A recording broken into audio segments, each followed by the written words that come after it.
Good morning বন্ধুরা, কেমন আছো সবাই? আশা করছি সবাই খুব ভালো আছো আর সুস্থ আছো। তো তোমরা নিশ্চয়ই টাইটেল আর থাম্বনেল দেখে বুঝতে পারছো আজকের কী নিয়ে কথা বলবো। হ্যাঁ বন্ধুরা, আমরা বাড়ির মেয়েরা চাই আমাদের বাড়িতে সুখ শান্তি মা লক্ষ্মীর কৃপা সবসময় যেন আমাদের মাথার উপর থাকে। আর সেই জন্য আমরা কিছু নিয়ম রীতিনীতি মেনে থাকি। অনেকে হয়তো ভাবতে পারে যে এগুলো মেনে তো কিছুই হয় না, কিন্তু যেগুলো মেনে আমাদের মন একটু শান্ত থাকে বা আমরা পজিটিভ এনার্জি পাই, সেগুলো মানলে ক্ষতি কী? তো সেই নিয়েই আজকে কথা বলবো। তো প্রথমত, বাড়িকে পজিটিভ রাখতে হলে আগে নিজেদেরকে পজিটিভ রাখতে হবে। আর তার জন্য সকাল সকাল ঘুম থেকে উঠতেই হবে। আর এই দেখো, আগের দিনের কিছু জামা কাপড় একটু ভিজে ছিল, সেইগুলো নিয়ে সকালবেলা ছাদে দিতে এসেছি। আর এসে প্রাকৃতিক সৌন্দর্যটা এত দারুণ লাগছে, আমি একটু ক্যামেরা বন্দি করলাম।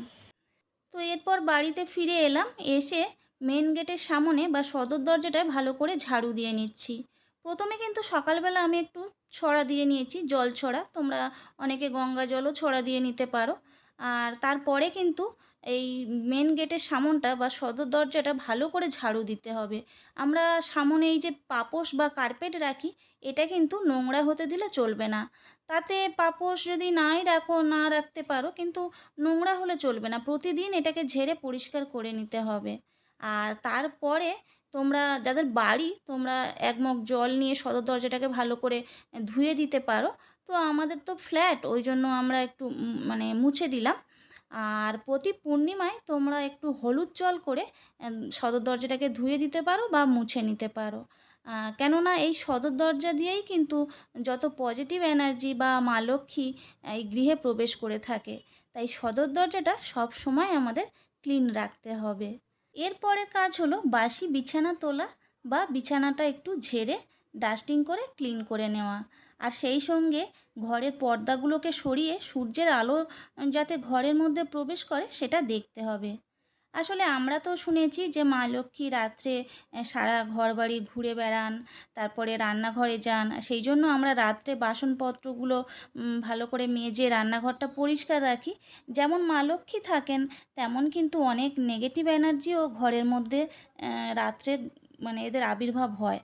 তো সেই জন্য সকালবেলা আগে বিছানাটাকে ক্লিন করে জানালাটা খুলে দিতে হবে, যাতে সূর্যের আলো ঘরে প্রবেশ করে। আর সূর্যের আলো ঘরে প্রবেশ করলে নেগেটিভিটি অনেক কমে যায়। আর তাছাড়া অনেক জার্মও এই সূর্যের আলোয় নষ্ট হয়ে যায়। আর সেই জন্য সকাল সকাল জানালাটা খুলে দিতে হবে। আর তাছাড়া তোমরা যদি দেখো, অনুভব করো যে বাড়িতে নেগেটিভ এনার্জি অনেকটাই আছে, যার জন্য মন থেকে শান্তি পাচ্ছ না, কিছু কাজ করে ভালো লাগছে না, এগুলো যদি মনে হয়, তো তোমরা প্রতিদিন সন্ধ্যাবেলা ধুনো তো দেবে, আর ধুনোর সঙ্গে কর্পূর আর 7টা লবঙ্গ দেবে। এটা প্রায় টানা 2 মাস প্রতিদিন দিয়ে যাও, দেখবে অনেকটা কাজে আসবে, নেগেটিভ এনার্জি অনেকটাই কমে যাবে। আর এইগুলো তো আমরা করব, আর তার সঙ্গে কিন্তু আমরা হিসেব করে খরচ করব। ওই যে কথায় বলে না যে হিসেব করে না চললে 7 রাজার ধনও শেষ হয়ে যায়। তো সেই জন্য যেটুকু দরকার সেইটুকুই আমরা খরচ করব। বাড়তি খরচ করলে দেখবে কোথা থেকে যে টাকা পয়সা চলে যাচ্ছে তা বুঝতেই পারছো না। আসলে মা লক্ষ্মী বড়ই চঞ্চলা, জানো তো। মা লক্ষ্মী প্রথমে ধন দিয়ে দেখেন যে এরা কিভাবে সেটা ব্যবহার করছে। যদি অহেতুক খরচ করা হয়, তাহলে মা লক্ষ্মীর কৃপা পাওয়া যায় না। তো এই তো গেল, আমার বিছানাগুলো সব ক্লিন করে নিলাম। আর এরপরে ঘরবাড়ি ঝাড়ু দিয়ে নিচ্ছি। আসলে আমাদের ঘরবাড়িকে সব সময় পরিষ্কার পরিচ্ছন্ন রাখতে হবে। ঘরবাড়ি যদি ধুলো হয়ে থাকে বা কোথাও ঝুল পড়ে আছে এই রকম যদি থাকে, তাহলে নেগেটিভিটি আস্তে আস্তে তো তোমার ঘরে বাসা বাঁধবেই। তো সেই জন্য পরিষ্কার পরিচ্ছন্ন রাখতে হবে। আর তার জন্য কিন্তু একদম সকাল সকাল ঘুম থেকে উঠতে হবে। আর না হলে দেখবে কাজকর্ম শেষ করে পাচ্ছ না, হাঁপিয়ে উঠছো, কাজকর্ম করতেই ইচ্ছা হবে না। দেখবে সূর্য কিন্তু ঠিক টাইমে ওঠে, আবার ঠিক টাইমে অস্ত যায়। সূর্য যদি এদিক ওদিক করে, পুরো আমাদের পৃথিবীটাই ধ্বংস হয়ে যাবে। সেই রকম আমাদেরকেও কিন্তু ঠিক সময়ে উঠতে হবে আর কাজকর্মগুলো শেষ করতে হবে। আর জানো তো, মা লক্ষ্মী পরিষ্কার পরিচ্ছন্ন খুবই পছন্দ করেন। যে বাড়ি তো দেখবে বাসনপত্র এদিক সেদিক হয়ে পড়ে আছে, অপরিষ্কার হয়ে আছে, সে বাড়িতে মা লক্ষ্মী থাকেন না। তো চলো সেই জন্য ঘরগুলো ভালো করে ঝাড়ু দিয়ে নিই। ঘরবাড়ি পরিষ্কার থাকলে আমাদের দেখবে মনটাও কত ভালো থাকে। আর যদি তোমাদের সম্ভব হয় তোমরা না সকাল সকাল স্নানটা করে নিতে পারো। স্নান করে সকাল সকাল পুজো দিয়ে নিলে অনেকটা ভালো হয়। তবে আমার ক্ষেত্রে তো সেটা সম্ভব হয় না। তো যাদের যাদের সম্ভব হয় না তো তোমরা ঘরের কাজকর্ম করে তারপর স্নান করতে পারো। তবে স্নান করার পরে না প্রত্যেক দিন কিছু না কিছু একটা মন্ত্র তোমরা জপ করতে পারো। এতে নিজেদের পজিটিভিটি অনেকটা বাড়ে, মনও অনেক শান্ত থাকে, সংসারের মঙ্গল হয়। আর বেশি কিছু যদি না পারো তোমরা ওং বলে যে মন্ত্রটা আছে, শুধু ওং বলে তোমরা অনেকক্ষণ ধরে এই মন্ত্রটা জপ করতে পারো। 5 মিনিট, 6 মিনিট, 7 মিনিট, যে যেমন পারবে। এটা জপ করলে দেখবে মনটা অনেকটা শান্ত থাকবে। আর ঘরেতে অনেক পজিটিভিটি বাড়বে, সংসারে অনেক মঙ্গলও হবে। তো দেখো তোমাদের সঙ্গে কথা বলতে বলতে আমার ডাইনিংটা পুরোপুরি ক্লিন করা হয়ে গেছে। আর রুমগুলো তো আগেই ক্লিন করা হয়ে গেল, তোমাদের দেখিয়ে দিলাম। আর শুধু আমার মেঝেগুলো মোছা বাকি আছে আর বাসন কটা ধোয়া বাকি আছে। তো আমার যে হেল্পিং হ্যান্ড তাপসীদি, উনি আসবে একটু পরে, এসে ধুয়ে দেবে। তো দেখো আমার ডাইনিংটা কত ক্লিন হয়ে গেছে আর কত সুন্দর দেখতে লাগছে। তো এই রকম ক্লিন থাকলে বলো তো মনটা কত ভালো হয়ে যায় আর কাজকর্ম করতে অনেক এনার্জি আসে। তো দেখো ঘরের কাজকর্ম করে এরপরে স্নান করে এসছি, আর স্নান করে পুজোটা দিয়ে নেব। তো তার আগে একটু স্কিন কেয়ার করে নিচ্ছি। বিশেষ কিছু তো স্কিন কেয়ার করি না, তবে একটা ক্রিম আমি ডেলি ইউজ করি অরিসের। আর হাতে পায়ে একটু অলিভ অয়েল মেখে নিই। আসলে আমার স্কিনটা খুবই ড্রাই, আর যার জন্য একটু অলিভ অয়েল ব্যবহার করি। আর অলিভ অয়েল ব্যবহার করলে স্কিনটাও ভালো থাকে। দেখো যেমন ঘরে কিভাবে মা লক্ষ্মীর কৃপা পাওয়া যায় বা সুখে শান্তিতে থাকা যায়, এগুলো যেমন ভাববো তেমন নিজেদের দিকটাও একটু ভাবতে হবে কিভাবে আমরা ভালো থাকবো। তো দেখো মোটামুটি আমার স্নান করে যেটুকু স্কিন কেয়ার করার দরকার সেটুকু হয়ে গেল। তো এরপরে চলো পুজোটা দিয়ে নিই।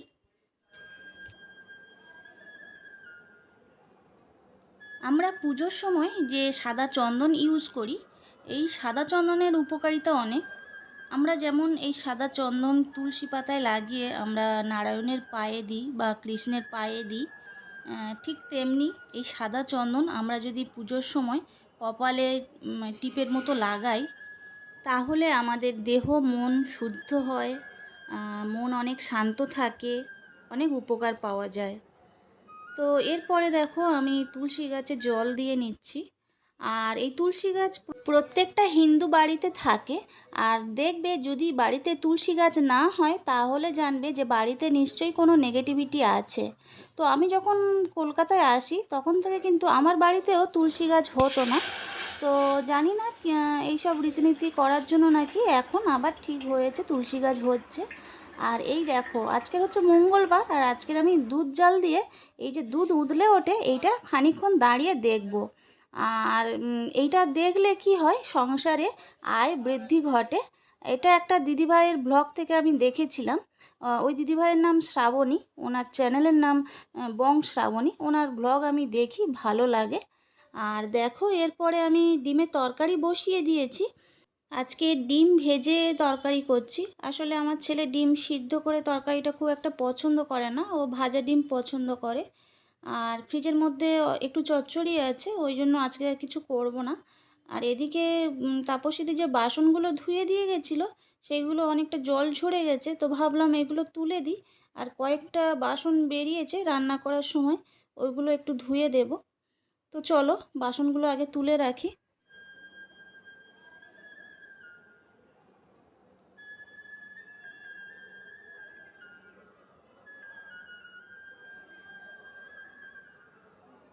তো দেখো ওদিকে তরকারিটা হচ্ছে আর আমি এদিকে কয়েকটা বাসন বেরিয়েছিল রান্না করার সময়, তো সেইগুলো ধুয়ে নিচ্ছি। আর সেই সঙ্গে না আমাদের কিচেনটাকে ভালো করে ক্লিন করে নিতে হবে।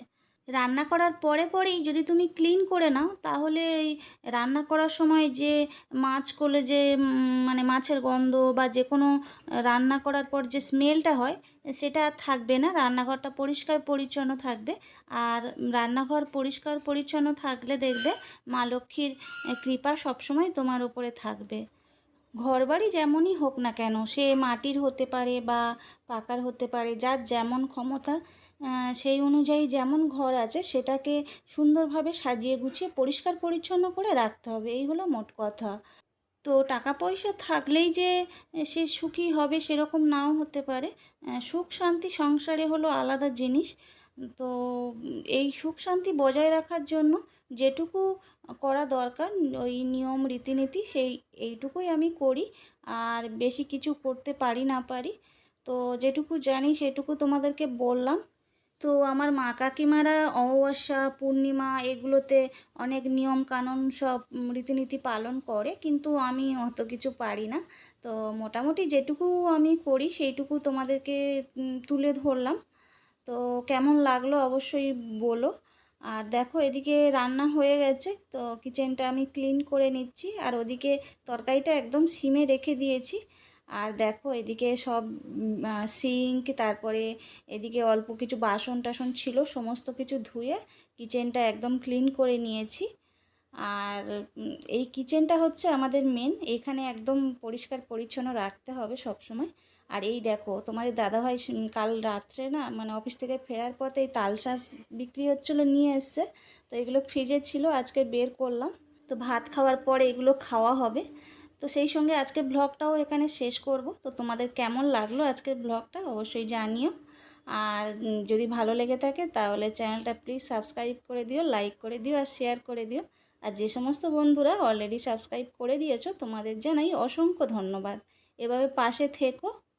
আর তোমরা সবাই খুব ভালো থেকো, সুস্থ থেকো আর সবসময় হাসি খুশি থেকো। টাটা।